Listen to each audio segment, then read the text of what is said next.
Top Gun, yeah, here we go. That's the theme song to the movie Top Gun. Hi everyone, it's Lewis here. I'm going to be reviewing the sequel to aforementioned movie Top Gun Maverick, which just came out today in the cinemas.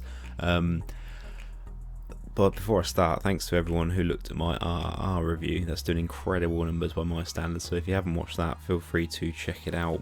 It will be linked somewhere probably. But I want to talk about an American film now. But no. So it's the sequel to Top Gun. It came out today.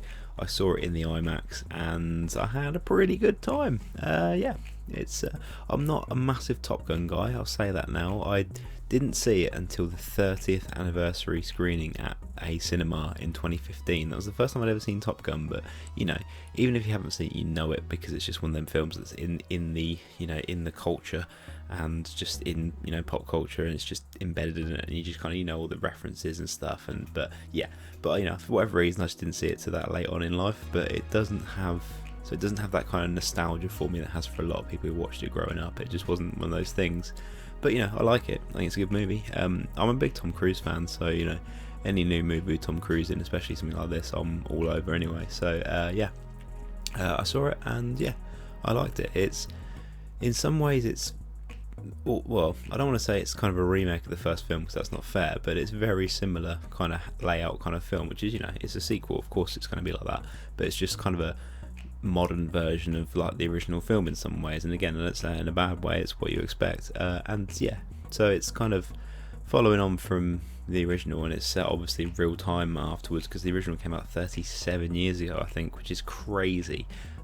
Tom Cruise is pretty much the only constant in it, really. Like the rest of the cast are pretty much new, apart from one person who I'll mention in a sec.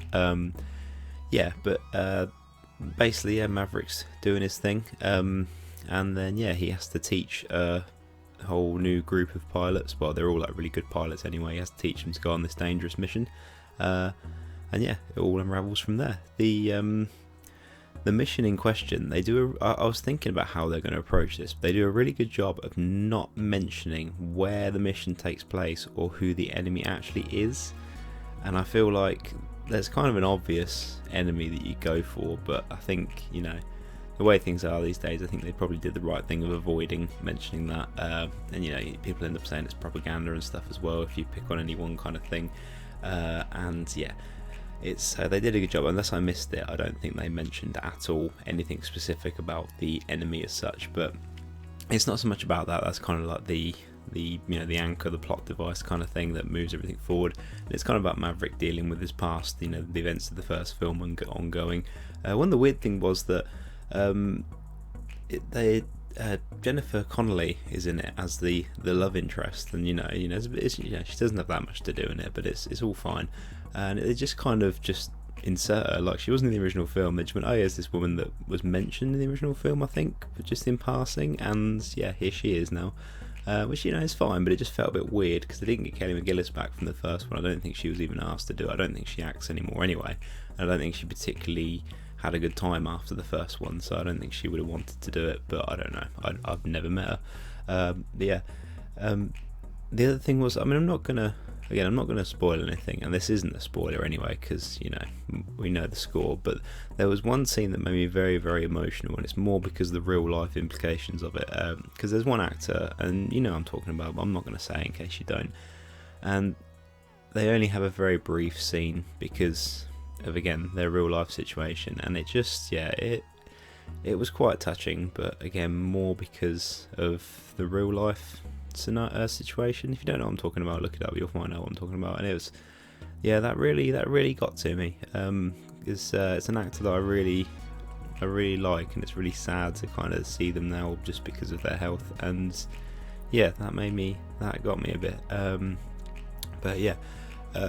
Other than that, to bring it back up again, the action scenes are all really good. It's all it's all done in really cool, like practical ways and stuff like that. And the actors are really in the planes. And I was reading about how they had like the Imax cameras set up in the cockpit. That kind of stuff is fascinating. And I say the movie, I think it's just over 2 hours. Doesn't feel overly long or anything. It worked quite well. The sort of climactic scenes with all the stuff in the planes, obviously, and the mission kind of thing is all really, really good. That's genuinely quite gripping, and it builds up to that quite nicely. So the supporting cast is really good. Miles Teller is in it, and he's kind of the main guy besides Tom Cruise, and I like him as an actor.